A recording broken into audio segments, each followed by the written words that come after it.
नमस्कार दोस्तों, दीक्षा क्लासेस में आप सभी का बहुत स्वागत है। और जैसा कि आपको पता है यूपीपी की वैकेंसी आ चुकी है और उस वैकेंसी की जो लिंक है वो भी एक्टिवेट हो चुकी है। तो फॉर्म को कैसे भरना है स्टेप बाय स्टेप हम लोग यहाँ पे देखेंगे और ये भी जानेंगे कि जाति प्रमाण पत्र को लेकर बहुत बच्चों को जो समस्या है उसके बारे में भी डिटेल सोल्यूशन हम लोग आज इस वीडियो में देखेंगे कि किस डेट तक का हमको जाति प्रमाण पत्र होना चाहिए और कब तक हम बनवा लें तो ज़्यादा बेहतर होगा। ठीक है, तो सारी चीज़ें इस वीडियो में हम लोग देखेंगे, स्टेप बाय स्टेप देखेंगे। फॉर्म को बहुत ध्यान से भरना है क्योंकि एक तो इतने सालों के बाद ये भर्ती आई है।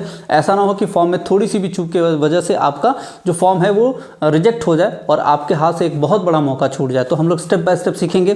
सबसे पहले आप ऑफिशियल वेबसाइट पर जब जाएंगे यूपीपी, बीपीबी या फिर सरकारी रिजल्ट के थ्रू भी आप जा सकते हैं। जाने के बाद आपको जो पहला पेज दिखाई देगा वो इस तरह का दिखाई देगा।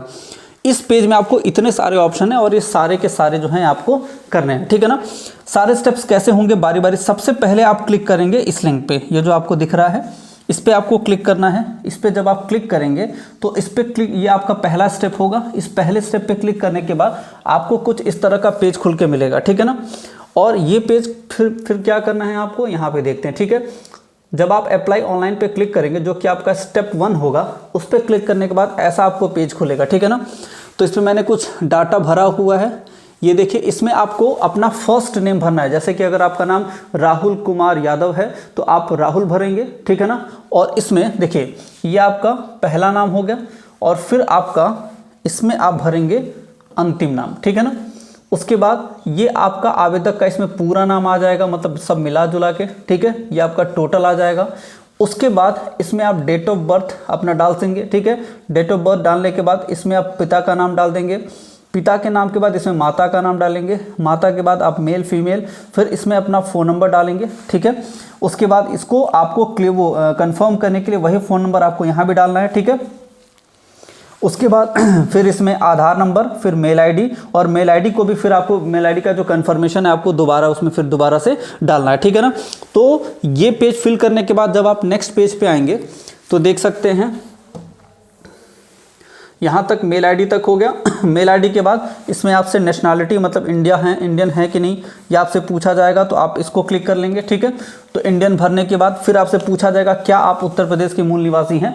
तो अगर आप उत्तर प्रदेश के रहने वाले हैं तो यस, अदरवाइज आपको नो कर देना है। तो इसमें आपको दोनों ऑप्शन मिलेगा, यस या नो के। अगर हैं तो यस, नहीं है तो नो। ठीक है, क्या आप मतलब अगर आपको आरक्षण चाहिए, मतलब एज में रिलैक्सेशन चाहिए, जो आपको मिल रहा है 3 वर्ष का छूट जो है या फिर जो जनरल छूट होता है वो आपको चाहिए तो यस लिखेंगे, अदरवाइज नो लिखेंगे।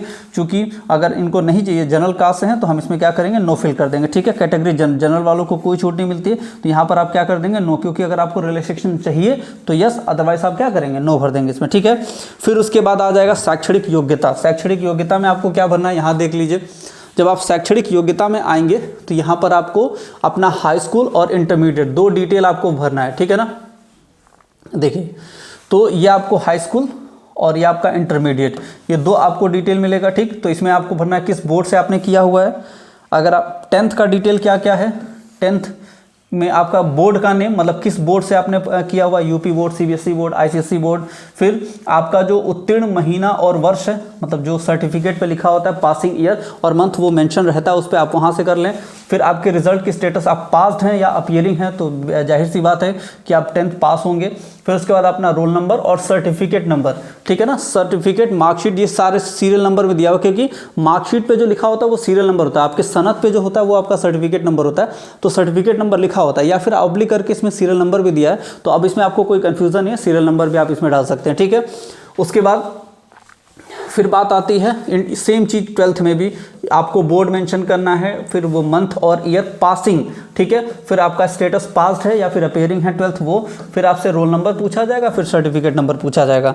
अब यहाँ पर कुछ चीज़ें हैं जो आप थोड़ा सा यहाँ पे समझिए कि ये जो है यहाँ इस वाले पॉइंट पे, या क्या आप डोएक नीलिट के में कंप्यूटर में ओ लेवल प्रमाण पत्र है आपके पास, मतलब अगर आप ओ लेवल है तो ये आपके लिए बहुत अच्छा है। क्यों? क्योंकि इसको आगे चल के आपको वेटेज मिलेगा। अगर किसी के मार्क्स सेम होते या फिर इस तरह का कुछ भी होता है तो उसमें इनको प्रेफरेंस दिया जाएगा। अगर ऐसा कंपल्सरी नहीं कि आपके पास ओ लेवल होना ही चाहिए, इनको प्रेफरेंस मतलब इनको प्राथमिकता दिया जाएगा। ठीक है, फिर उसके बाद क्या आपने 2 साल की न्यूनतम अवधि के लिए प्रादेशिक सेवा में काम किया है, मतलब अगर क्या आपने किसी किसी भी सर्विस किया, कोई अगर सर्विस किया है तो करेंगे यस, अदरवाइज आप नो कर देंगे। जनरली सबका ये नो ही होता है। और अगर आप एनसीसी बी सर्टिफिकेट आपके पास है तो यहाँ पे यस कर देंगे, अदरवाइज नो कर देंगे। तो ठीक है, तो ये 3 ऑप्शन हो गए। ये ओ लेवल से रिलेटेड है, ये सर्विस से रिलेटेड है, और आपके पास वो जो एनसीसी का जो सर्टिफिकेट होता है, अगर बी लेवल का सर्टिफिकेट है तो आप यहाँ पे कर सकते हैं।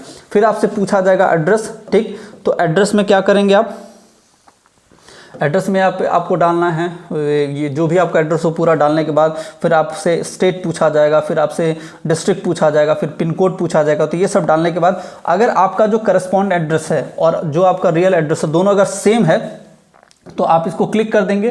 तो इसको क्लिक करने पे यही वाला डाटा यहाँ भी आ जाएगा, ठीक। ये हो गया।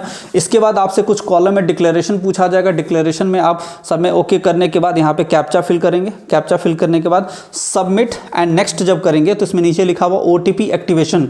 अब इसके बाद जो है ये आपका OTP एक्टिवेशन का प्रोसेस यहाँ से स्टार्ट होगा। तो जब ये फाइनल कर लेंगे ना तो ये आपको एक ऐसा पेज खुलेगा जिसमें आपका यहाँ पे रजिस्ट्रेशन नंबर लिखा होगा।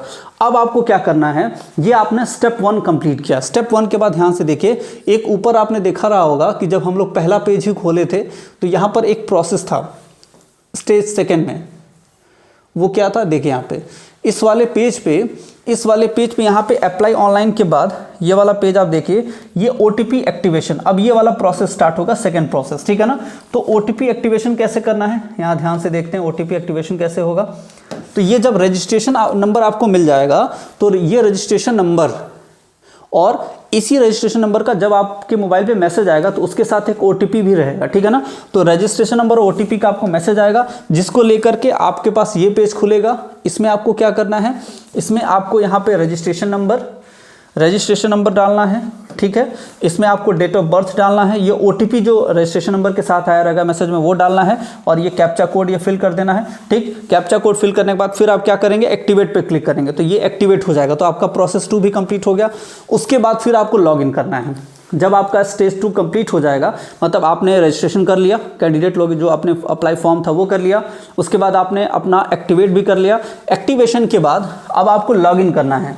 जब आप लॉगिन करेंगे अपना registration number, date of birth और कैप्चा के साथ जब आप लॉगिन करेंगे तब आपसे पूछा जाएगा फ़ी। तो आप यहाँ पे आपको क्या करना है, फ़ी पे करना। फ़ी पे करने के बाद लॉगिन हो जाएंगे तो आपको फ़ोटो अपलोड करना है। उसके बाद मेन चीज़ क्या है, देखो सबसे अब यहाँ से आप कर सकते हैं। जो मेन पॉइंट क्या है, बच्चों को सबसे ज़्यादा जो कन्फ्यूज़न है वो जाति प्रमाण पत्र को लेकर के, ठीक है ना।